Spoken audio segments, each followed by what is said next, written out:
ষষ্ঠ শ্রেণী। তো ষষ্ঠ শ্রেণীর আজকে আমরা সমাধান করব কৃষি শিক্ষা তৃতীয় অধ্যায় কৃষি উপকরণ থেকে। তো পুরো তৃতীয় অধ্যায় চ্যাপ্টারটি আজকে এই ভিডিওতে সমাধান করব। তো চলো ভিডিওটি শুরু করা যাক। মানে পুরো তৃতীয় অধ্যায় যা যা আছে, যতগুলো বক্স, শূন্য স্থান, ঠিক আছে, টিক চিহ্ন, প্রশ্ন, সব কিছু এই ভিডিওতে সমাধান করব। তো ওই প্রশ্ন আর টিক চিহ্ন কিন্তু লাস্টে আছে, তাই ওটা লাস্টে দেখাবো। প্রথম থেকে শুরু করব। প্রথমে যতগুলো বক্স আছে এখান থেকে স্ক্রল করতে করতে সব কিছু সমাধান করব। তো দেখো এখানে আছে একটি কাজ আছে। দেখো এখানে কি লেখা আছে। এখানে বলেছে মাটির গঠন, উপাদানের শতকরা হারের পেপার মডেল তৈরি করে সে মডেলগুলো শ্রেণীকক্ষে টানিয়ে রাখো। দেখো এখানে উত্তরটি বলে নাই যে উত্তর তৈরি করো, এখানে বলেছে সে মডেলগুলো শ্রেণীকক্ষে টানিয়ে রাখো, মানে এগুলো তৈরি করে তোমরা কিন্তু শ্রেণীকক্ষে টানিয়ে রাখবা, ঠিক আছে। তো চলো আমরা নেক্সটে যাই, এটার উত্তর হবে না। আর এই বক্সের ম্যাক্সিমাম উত্তরই তোমাদের গাইডে দেওয়া নাই, পেয়ে যাবো আমার ভিডিওতে। দেখো এখানে লেখা আছে কি, এই বক্সে লেখা আছে যে নিচের প্রশ্নগুলোর উত্তর লেখো, ঠিক আছে। নিচের প্রশ্নগুলোর উত্তর লেখো। এখানে বলেছে 1 মাটির রুনট কি, 2 কিভাবে মাটির বুনট নির্ধারিত হয়, 3 বুনটের উপর ভিত্তি করে মাটি কত প্রকার ও কী কী। তারপরে এখানে বলেছে 4 চাষাবাদের সবচেয়ে উপযোগী মাটি কোনটি। তারপরে 2তে বলেছে বেলে দোআঁশ ও এঁটেল মাটি জন্মায় এরূপ ফসলের কি তালিকা তৈরি করতে। চলো আমরা উত্তরটি দেখে নিই।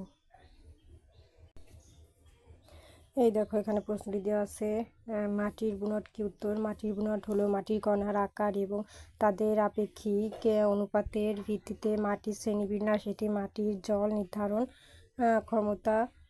ক্ষমতা, বায়ু চলাচল এবং পুষ্টি উপাদান ধরে রাখার ক্ষমতাকে প্রভাবিত করে। 2 নম্বর প্রশ্ন, কীভাবে মাটির বুনট নির্ধারিত হয়। উত্তর, মাটির বুনট মূলত বালি, পলি এবং কাদার কণার আপেক্ষিক অনুপাত দ্বারা নির্ধারিত হয়। এই কণাগুলির আকার এবং তাদের মিশ্রণ মাটির বুনটকে সংজ্ঞায়িত করে।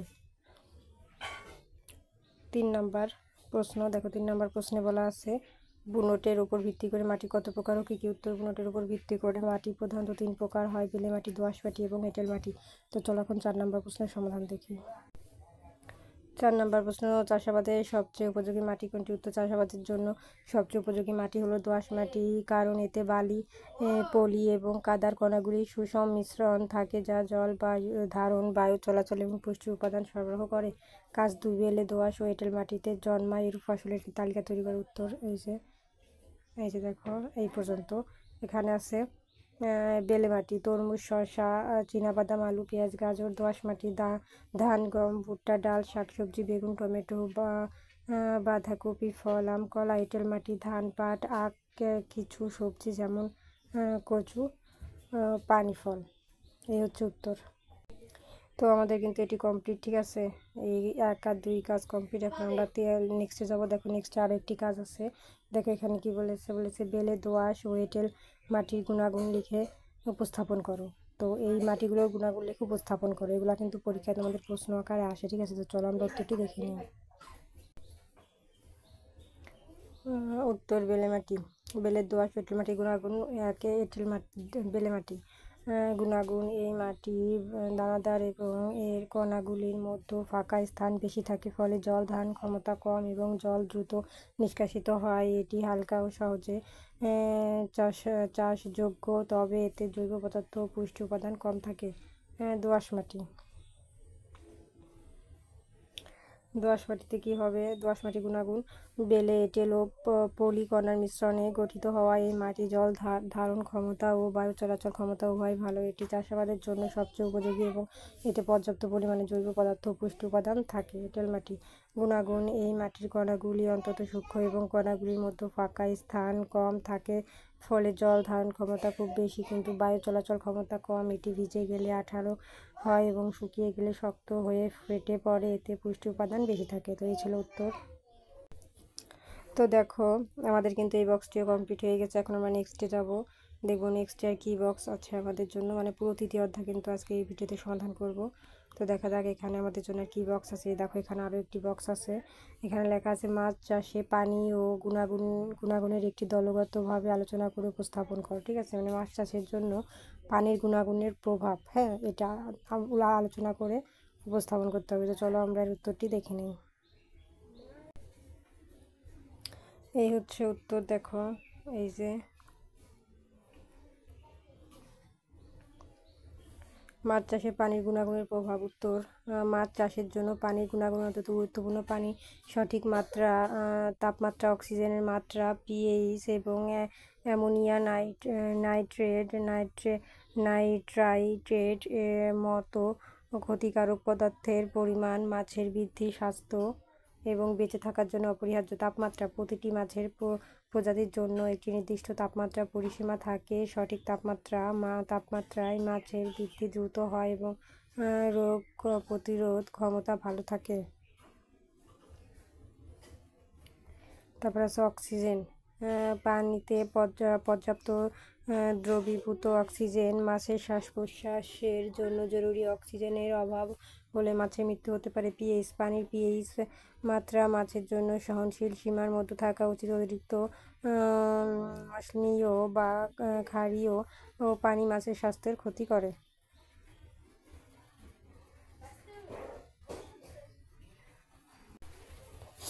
তো দেখো আমরা কিন্তু এটি আলোচনা করলাম, ঠিক আছে। এখন আমরা চলে যাব নেক্সটে দেখা যাক আমাদের জন্য। দেখো আরও একটি কাজ আছে।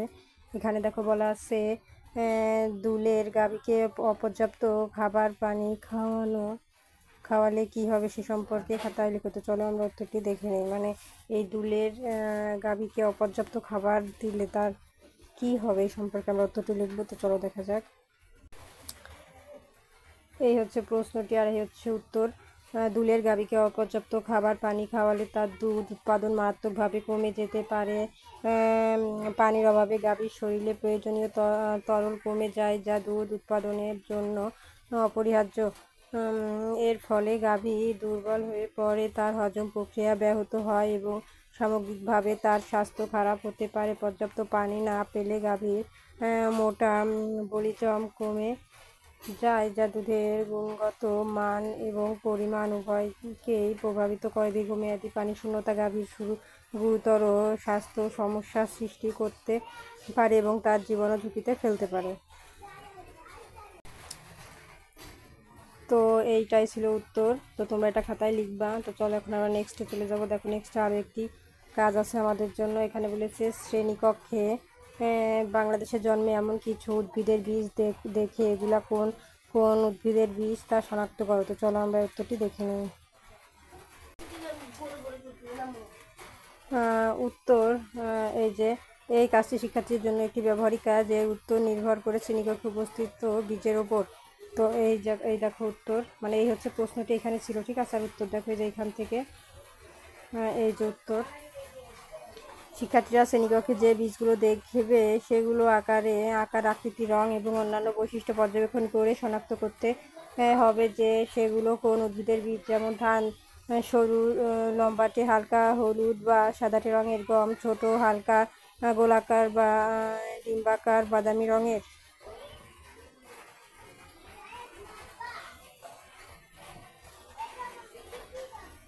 তারপরে আছে মুসুর ডাল ছোট চ্যাপ্টা গোলাকার লালচে বা বাদামি রঙের, সর্ষে ছোট গোলাকার কালচে বা বাদামি রঙের, সিম চ্যাপ্টা ডিম্বাকার বিভিন্ন রঙের হতে পারে, সাদা কালো বাদামি। নিচে ব্যাখ্যা আছে, ব্যাখ্যা দেখব। এই যে হচ্ছে ব্যাখ্যা। শিক্ষার্থীদের বিভিন্ন পরিচিত উদ্ভিদের বীজ সংগ্রহ করে শ্রেণীকক্ষে নিয়ে আসতে উৎসাহিত করা। এরপর শিক্ষার্থীরা দলগতভাবে এককভাবে বীজগুলো পর্যবেক্ষণ করবে এবং তাদের পূর্ব জ্ঞান বা প্রাপ্ত তথ্যের ভিত্তিতে এগুলো শনাক্ত করার চেষ্টা করবে। মানে এটি হচ্ছে আমি তোমাদের ব্যাখ্যা দিয়েছি কি এইভাবে তোমরা করবে। মেন উত্তর তো উপরেই আছে, ঠিক আছে। তোমরা উপরে উত্তরটি দিয়ে দিয়েছো। চলো তো আমরা কিন্তু কোন কোন উদ্ভিদের বীজ শনাক্ত করতে হবে তা আমরা কিন্তু করেছি। এখন আমরা নেক্সটে চলে যাব। নেক্সটে দেখা যাক আমাদের জন্য আর কোনো বক্স আছে নাকি। দেখো আরও একটি বক্স আছে। এখানে দেখো লেখা আছে বিভিন্ন বীজের কয়েকটি নমুনা মিশ্রণ থেকে নমুনা বীজের শ্রেণীবিন্যাস করো, ঠিক আছে। আমরা বিভিন্ন কয়েকটি বীজের নমুনা মিশ্রণ থেকে নমুনা বীজগুলো শ্রেণীবিন্যাস করবো। তো চলো আমরা উত্তরটি দেখে নিই। প্রশ্ন উত্তর, বীজ শ্রেণীবিন্যাসের জন্য প্রথমে বাহ্যিক বৈশিষ্ট্য আকার আকৃতি রং পৃষ্ঠার গঠন পর্যবেক্ষণ করতে হবে। এরপর অভ্যন্তরীণ বৈশিষ্ট্য যেমন ভ্রূণ শস্য বিশ্লেষণ করে সেগুলোকে বিভিন্ন গোত্র বা প্রজাতিতে বিভক্ত করা যেতে পারে। এই প্রক্রিয়ায় বীজের প্রকারভেদ, একবীজপত্রী, দ্বিবীজপত্রী, অঙ্কুরগম পদ্ধতি এবং অর্থনৈতিক গুরুত্বের ভিত্তিতে শ্রেণীবিন্যাস করা সম্ভব। তো আমাদের কিন্তু এই বক্সটিও কমপ্লিট, ঠিক আছে। তো চলো আমরা নেক্সটে চলে যাবো। দেখো এখানেও কিন্তু এগুলো উত্তর দেওয়া আছে, ঠিক আছে, করছে বিভিন্ন ভাগ। তো চলো তারপর আমি উত্তরটি দেখিয়ে দিয়েছি, তোমাদের যেটি মানে সহজ মনে হবে, রিডিংয়ের উত্তর নাকি আমি যেটা দিয়েছি সেটি, তো সেটি করবা যেটা তোমাদের সহজ মনে হয়। তারপরে আমরা এখন নেক্সটে যাবো। দেখো এখানে আরও একটি বক্স আছে, এখানে লেখা আছে জৈব সার ও রাসায়নিক সারের নামের তালিকা তৈরি করো। তো জৈব সার ও রাসায়নিক সারের নামের তালিকা। তো চলো আমরা এই উত্তরটি দেখে নিই। এই দেখো জৈব সার ও রাসায়নিক নামের তালিকা। প্রথমে জৈব সারের নাম: গোবর সার, গবাদি পশুর গোবর থেকে তৈরি সার, কম্পোস্ট সার, বিভিন্ন জৈব পদার্থ যেমন ফসলের অবশিষ্টাংশ, আবর্জনা, আগাছা দিয়ে তৈরি সার, সবুজ সার, ডাল জাতীয় ফসল যেমন ধনে চাষ শস্য জমিতে চাষ করে মাটির সাথে মিশে যায় তৈরি সার, ভার্মি কম্পোস্ট, কাঁচো দ্বারা জৈব পদার্থে পচে তৈরি সার। তারপরে আছে খৈল সার, বিভিন্ন তেলবীজ খৈল যেমন সরিষা খৈল, নিম খৈল থেকে তৈরি সার। এখন হচ্ছে আমরা দেখব রাসায়নিক সার। তো এই দেখো হচ্ছে রাসায়নিক সারের নাম: ইউরিয়া নাইট্রোজেন সমৃদ্ধ সার, TSP triple super phosphate phosphorus সমৃদ্ধ সার, এমওপি মিউরেট অফ পটাশিয়াম সমৃদ্ধ সার, DAP dry ammonium phosphate nitrogen ও ফসফরাস উভয় সমৃদ্ধ সার, জিপসাম সালফার ও ক্যালসিয়াম সমৃদ্ধ সার। তো এটি কিন্তু আমাদের কমপ্লিট এই বক্সটি। এখন আমরা নেক্সটে চলে যাব, দেখবো আর কিছু বক্স নাকি। এই দেখো আরও একটি বক্স আছে আমাদের এখানে। দেখো বলেছে কৃষি ফসলের ফলনে সারের ভূমিকা বিষয়ে দলগতভাবে আলোচনা করে উপস্থাপন করে, মানে কৃষি ফসল ফলনে সারের ভূমিকা কি, হ্যাঁ, এই বিষয়ে আমরা উত্তরটি এখন দেখবো। তো চলো উত্তরটি দেখে নেওয়া যাক। এই দেখো আমাদের প্রশ্নটি ছিল আর উত্তর: কৃষি ফলন বৃদ্ধিতে সারের ভূমিকা অত্যন্ত গুরুত্বপূর্ণ। সার উদ্ভিদের প্রয়োজনীয় পুষ্টি উপাদান সরবরাহ করে, যা সুস্থ সমৃদ্ধি ও অধিক ফলনের জন্য অপরিহার্য ভূমিকা। পুষ্টি সরবরাহ: সার মাটির পুষ্টি উপাদান ঘাটতি পূরণ করে, যা ফসলের বৃদ্ধি ও বিকাশে সহায়তা করে। এতে ফসলের গুণগত মান উন্নত হয় এবং উৎপাদন বৃদ্ধি পায়। তারপরে দেখো এখানে আরও আছে ফসল উৎপাদন বৃদ্ধি: মাটির সার প্রয়োগের ফলে উৎপাদনশীলতা বৃদ্ধি পায়, খাদ্য নিরাপত্তা নিশ্চিত করতে সাহায্য করে, মাটির উর্বরতা রক্ষা। জৈব সার মাটির গঠন ও উর্বরতা উন্নত করে, যা দীর্ঘমেয়াদী কৃষি উৎপাদনে সহায়তা করে। রোগ প্রতিরোধ ক্ষমতা বৃদ্ধি। এর উত্তর এখন দেখব। এই যে রোগ প্রতিরোধ ক্ষমতা বৃদ্ধি: পর্যাপ্ত পুষ্টি পেলে উদ্ভিদের রোগ প্রতিরোধ ক্ষমতা বাড়ে, ফলে ফসলের ক্ষতি কম হয়। বিভিন্ন ধরনের সার, জৈব ও অজৈব উভয় প্রকার সারই কৃষিকাজে ব্যবহৃত হয়, তবে মাটির উর্বরতা, ফসলের ধরন, সার প্রয়োগের সময় পদ্ধতি বিবেচনা করে সঠিক সার নির্বাচন করা উচিত। তো এই ছিল উত্তর। তো আমাদের কিন্তু এটিও কমপ্লিট। এখন তো আমাদের দেখো বক্সটিও কমপ্লিট। এখন আমরা চলে যাব নেক্সটে। এখানে আছে কিছু শূন্য স্থান, ডান বাম মিল করুন, তারপরে আছে সংক্ষিপ্ত প্রশ্ন এবং টিক চিহ্ন, তারপরে আছে প্রশ্ন। তারপর এখানে আছে দেখো আমাদের কিছু প্রশ্ন, ঠিক আছে, সৃজনশীল প্রশ্ন। তো চলো প্রথমে আমরা এই শূন্য স্থান থেকে শুরু করব। তো চলো উত্তরটি দেখে নেওয়া যাক। এই হচ্ছে উত্তর। 1 নম্বর উদ্ভিদের এই যে উত্তর: বংশ বিস্তারের মাধ্যম হলো বীজ, ঠিক আছে। আর তারপরে 2 নম্বর উত্তর: আধুনিক কৃষি ব্যবস্থা সার অন্যতম আবশ্যক। 3 নম্বর প্রশ্ন: ইউরিয়া রাসায়নিক সার। এই যে ইউরিয়া রাসায়নিক সার। তারপরে 4 নম্বর: জীব সার মাটির উর্বরতা বাড়ায়, ঠিক আছে। তাহলে এই হচ্ছে উত্তর। তো আমরা কিন্তু উত্তরগুলো দেখলাম, ঠিক আছে। তো চলো আমরা আমাদের হোম পেজে ফিরে যাই। তো দেখো আমাদের কিন্তু এই শূন্যস্থানগুলো কমপ্লিট হয়ে গেছে। এখন আমরা নেক্সটে চলে যাব ডান বাম মিলকরণে। তো চলো আমরা ডান বাম মিলকরণ দেখে নিই। এই হচ্ছে আমাদের ডান বাম মিলকরণ। 1 নম্বর টিএসপি সার, ফসফরাস, ভূগর্ভস্থ সেচ, নলকূপ। বীজ উদ্ভিদের প্রধান মাধ্যম, বংশবীজ যার মাটি গঠনে বেশি থাকে। খনিজ পদার্থ, কৃষি তান্ত্রিক বীজ, মিষ্টি, আলুর লতা। তো এই ছিল উত্তর। এখন আমরা চলে যাবো আমাদের হোম পেজ। এই হচ্ছে 1 নম্বর প্রশ্ন উত্তর। বেলে মাটিতে সাধারণত পানি ধারণ ক্ষমতা কম থাকে, তবে সঠিক যত্ন এবং উপযুক্ত ফসল চাষের মাধ্যমে ভালো ফলন পাওয়া যায়। এই মাটিতে গাজর, মিষ্টি আলু, চীনাবাদাম, তরমুজ, শসা, টমেটো, মূলা এবং মিষ্টি ভুট্টা চাষ করা যায়। এছাড়াও কিছু সবজি যেমন বিটরুট, সিলভার বিট, অ্যাসপারাগাস, অ্যার্টিচোট, আলু এবং ওয়ারি গাল সবুজ শাকসবজি চাষ করা যায় যদি কিছু কম্পোস্ট দিয়ে মাটি সংশোধন করা যায়। তো চলো আমরা 2 নম্বর প্রশ্নের উত্তর দেখি। এই হচ্ছে 2 নম্বর প্রশ্নের উত্তর। বীজের গুণাবলী বলতে বোঝায় ভালো বীজ বৈশিষ্ট্যসমূহ। একটি ভালো বীজের প্রধান গুণাবলী হলো উচ্চ অঙ্কুরোদ্গম ক্ষমতা, বীজ দ্রুত এবং উচ্চ হারে অঙ্কুরিত হতে সক্ষম হয়। রোগমুক্ত বীজ কোনো রোগ বা পোকার আক্রমণ থেকে মুক্ত থাকবে। বিশুদ্ধতা, বীজ অন্য কোনো বীজের সাথে মিশ্রিত থাকবে না এবং জাতগত বিশুদ্ধতা বজায় থাকবে। সতেজতা ও সুস্থতা, বীজ সতেজ ও সুস্থ থাকবে যাতে চারাগুলো সুস্থ সবল থাকে। আকার ও ওজন, প্রতিটি বীজের আকার ও ওজন প্রায় একই রকম হবে। তো এই ছিল উত্তর। এখন আমরা 3 নম্বর প্রশ্নের উত্তর দেখব। এই হচ্ছে দেখো আমাদের 3 নম্বর প্রশ্ন উত্তর। বীজের জাত বিশুদ্ধতা রক্ষা করার জন্য নিম্নলিখিত পদ্ধতিগুলো অবলম্বন করা যেতে পারে। আলাদা জমিতে চাষ, একই জমিতে একাধিক জাতের ফসল পাশাপাশি চাষ না করে ভিন্ন ভিন্ন জমিতে বা পর্যাপ্ত দূরত্ব বজায় রেখে চাষ করা। পরাগরেণু দূষণ রোধ, বায়ুবাহিত পরাগরেণু দ্বারা দূষিত রোধ করার জন্য উপযুক্ত ব্যবস্থা গ্রহণ করা, যেমন নির্দিষ্ট দূরত্ব বজায় রাখা বা ভিন্ন সময় চাষ করা। রোগমুক্ত বীজ সংরক্ষণ, রোগমুক্ত সুস্থ গাছ থেকে বীজ সংরক্ষণ করা এবং রোগাক্রান্ত গাছ থেকে বীজ সংরক্ষণ পরিহার করা। সঠিক পরিচর্যা, বীজের জন্য নির্ধারিত ক্ষেত্রে আগাছা দমন করা, সার প্রয়োগ এবং সেচ নিশ্চিত করা যাতে বীজের গুণাগুণ মান ভালো থাকে। তো এই ছিল উত্তর।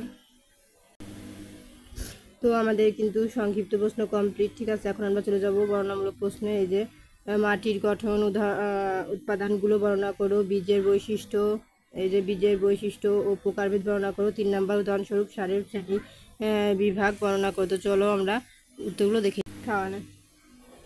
প্রশ্ন উত্তর। মাটির প্রধান গঠন উপাদানগুলো হলো খনিজ পদার্থ, জৈব পদার্থ, পানি এবং বায়ু। খনিজ পদার্থ মাটি প্রায় 45 অংশ জুড়ে থাকে, যা বিভিন্ন শিলা ও খনিজ কণার সমন্বয়ে গঠিত। জৈব পদার্থ যেমন পচনশীল উদ্ভিদ ও প্রাণীর অংশ মাটির প্রায় 5% অংশ গঠন করে এবং মাটির উর্বরতা বৃদ্ধিতে সহায়তা করে। মাটির প্রায় 25% অংশ পানি দ্বারা পূর্ণ থাকে, যা উদ্ভিদের পুষ্টি উপাদান পরিবহনে সহায়তা করে। অবশিষ্ট প্রায় 25% অংশ বায়ু দ্বারা পূর্ণ থাকে, যা মাটির জীব ও উদ্ভিদের শ্বাস প্রশ্বাসের জন্য অত্যাবশ্যক। তো চলো আমরা 2 নম্বর প্রশ্নের সমাধান দেখি। 2 নম্বর প্রশ্ন। বীজ হলো উদ্ভিদের প্রয়োজন অংশ যা একটি নতুন উদ্ভিদ, আমি কিন্তু উত্তর বলতেছি, উদ্ভিদ জন্মদানে সক্ষম। বীজের প্রধান বৈশিষ্ট্যগুলো হলো এতে একটি ভ্রমণ থাকে যা থেকে নতুন উদ্ভিদ জন্মায়। ভ্রমণকে ঘিরে খাদ্য সঞ্চয়কারী টিস্যু যেমন শস্য থাকে এবং একটি শক্ত বীজাবরণ দ্বারা এটি আবদ্ধ থাকে যা ভ্রমণকে রক্ষা করে। বীজের প্রকারভেদ প্রধানত দুটি। এক বীজপত্রী বীজ, এই বীজে একটি মাত্র বীজপত্র থাকে যেমন ধান, গম, ভুট্টা। দ্বিবীজপত্রী বীজ, এই বীজে দুটি বীজপত্র থাকে যেমন মটর, ছোলা, শিম। তো চলো 3 নম্বর উত্তর দেখি।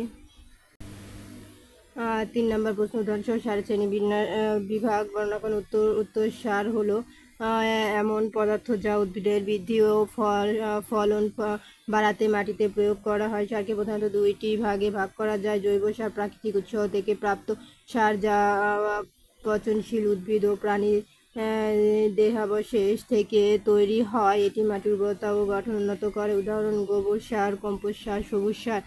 রাসায়নিক সার কৃত্রিমভাবে প্রস্তুতকৃত সার যা নির্দিষ্ট পুষ্টি উপাদান সরবরাহ করে, এগুলো উদ্ভিদের দ্রুত বৃদ্ধিতে সহায়তা করে, ঠিক আছে। উদাহরণ: urea, nitrogen, TSP, phosphorus, MP, potassium সার। তো চলো আমাদের কমপ্লিট হোম পেজে ফিরে যাই। তো দেখো আমাদের কিন্তু সংক্ষিপ্ত এবং বর্ণনামূলক কমপ্লিট। এখন আমরা চলে যাব নির্বাচনী প্রশ্ন, ঠিক আছে। নির্বাচনী প্রশ্ন হচ্ছে কয়টি? নির্বাচনী প্রশ্ন আছে হচ্ছে 4টি। তো চলো আমরা 5 6 6টি টিক চিহ্ন আছে আমাদের। তো চলো আমরা উত্তরটি দেখে নিই। তো দেখো 1 নম্বর প্রশ্ন আমাদের বলেছে নিচের কোনটি উদ্ভিদতান্ত্রিক? সঠিক উত্তর হবে ঘ সরিষা। তারপরে 2 নম্বর প্রশ্নে বলেছে ইউরিয়া সার থেকে উদ্ভিদ কোন খাদ্যের উপাদান পায়? ক নাইট্রোজেন। 3 নম্বর হচ্ছে জীবদেহে প্রাণীর কাজ হলো কি? ঘ 3টাই হবে। ঠিক আছে, তো চলো আমরা এখন নেক্সটে চলে যাব। 4 নম্বর প্রশ্ন দেখো এখানে বলা আছে অঙ্ক ব্যবহার করে বংশ বিস্তার করা যায় কোন ফসলের? ঘ নাম্বার আখ, পটল, মিষ্টি আলু। তো এখন আমরা নেক্সটে চলে যাব। এখানে বলেছে নিচের অনুচ্ছেদটি করে 5 ও 6 নম্বরের উত্তর দাও। তো চলো আমরা উত্তরটি দেখে নিই।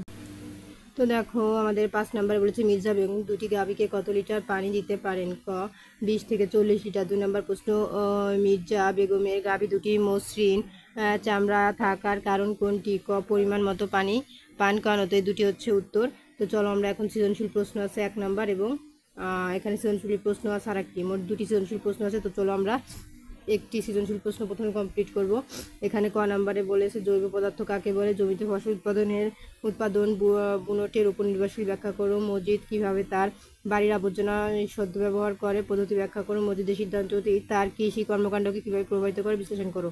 তো চলো আমরা ক আর খ হচ্ছে এমনি উত্তর দেখবো, আর হচ্ছে গ আর ঘ হচ্ছে এর মধ্যে থেকে তোমাদের খুঁজে লিখতে হবে। তো চলো আমি সরাসরি সবকটার উত্তরই তোমাদের দেখিয়ে দিই। 1 নম্বর প্রশ্ন, এই যে হচ্ছে 1 নম্বর প্রশ্ন, আর উত্তর হচ্ছে এই যে জৈব পদার্থ হলো জীবদেহ বা জীবদেহের অংশ থেকে উৎপন্ন কার্বন গঠিত যৌগ সমূহ যা পচনশীল মাটির উর্বরতা বৃদ্ধিতে সাহায্য করে, যেমন খড়কুড়া, লতাপাতা, গোবর ইত্যাদি।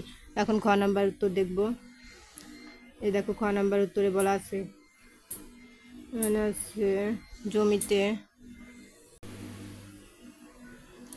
জমিতে ফসল উৎপাদন মাটির বুনট বা গণতন্ত্রের উপর নির্ভরশীল। মাটির বুনট বলতে মাটির কণাগুলোর আকার ও বিন্যাসকে বোঝায়। বেলে মাটি, দোআঁশ মাটি বা এঁটেল মাটি বুনট ভিন্ন ভিন্ন হয় এবং প্রতিটি বুনটের পানি ধারণ ক্ষমতা, বায়ু চলাচল ও পুষ্টি উপাদান সরবরাহের ক্ষমতা ভিন্ন হয়।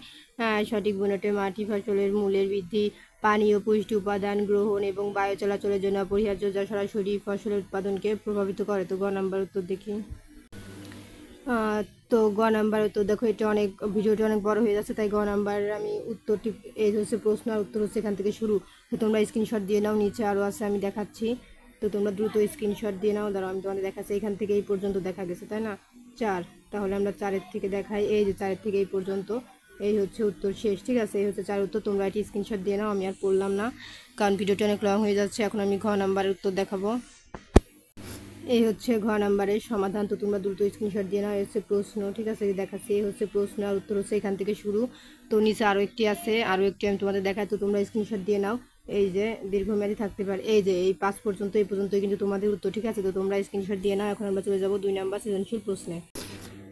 তো দেখো আমাদের কিন্তু 1 নাম্বার সৃজনশীল প্রশ্ন কমপ্লিট। ঠিক আছে, তো চলো আমরা কিন্তু 2 নাম্বার, এই যে এই হচ্ছে সৃজনশীল প্রশ্নের বক্সটি আর এই হচ্ছে প্রশ্ন। ঠিক আছে, তো চলো আমরা 2 নাম্বার প্রশ্নের উত্তরটি দেখে নেই। দেখো এখানে 1 নম্বরে বলেছে মাটি কাকে বলে? খ জৈব পদার্থের মাটির প্রাণ বলা হয় কেন? ব্যাখ্যা করো। গতে বলেছে এই যে গ্রুপ ছকের গ্রুপ গ এর মাটিকে কিভাবে ধান চাষের উপযোগী করা যায় সম্ভব তা ব্যাখ্যা করো। এবং ঘতে বলেছে ছকের কোন গ্রুপের মাটি ফসল চাষের জন্য উত্তম তা বিশ্লেষণ করো। তো চলো আমরা উত্তরটি দেখে নেই। এই হচ্ছে ক নাম্বার প্রশ্ন উত্তর। এখান থেকে মাটি হলো, এই যে মাটি হলো ভূপৃষ্ঠের উপর নর্মস্থ স্তর যা খনিজ পদার্থ, জৈব পদার্থ, পানি এবং বায়ু দ্বারা গঠিত এবং উদ্ভিদের জন্মানোর জন্য সহায়ক। তো এখন খ নাম্বার উত্তর দেখব।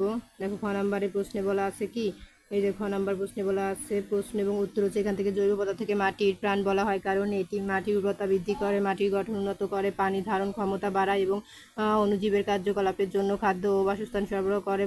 জৈব পদার্থ মাটি পুষ্টি উপাদানে উৎস হিসেবে কাজ করে এবং মাটিকে সজীব ও উৎপাদনশীল রাখে। তো চলো আমরা এখন গ নাম্বার উত্তর দেখব। এই হচ্ছে গ নাম্বার প্রশ্ন উত্তরে যেখান থেকে শুরু। তো আমি এটি আর পড়লাম না, তোমরা এটা স্ক্রিনশট দিয়ে নাও। নিচে আরও আছে আমি দেখাচ্ছি কারণ ভিডিওটি অনেক লং হয়ে যাচ্ছে। তো দেখো স্ক্রিনশট দিয়ে নাও। এখান থেকে এই পর্যন্ত কাদামাটি বা এঁটেল মাটি ছড়ানো, এই যে এখান থেকে এই পর্যন্ত আর নিচে নাই। তো এটা দ্রুত স্ক্রিনশট দিয়ে নাও। এখন আমরা চলে যাব ঘ নাম্বার প্রশ্নের সমাধানে। এই যে দেখো ঘ নাম্বার প্রশ্ন। ঠিক আছে, এই যে এর নিচে আরও আছে।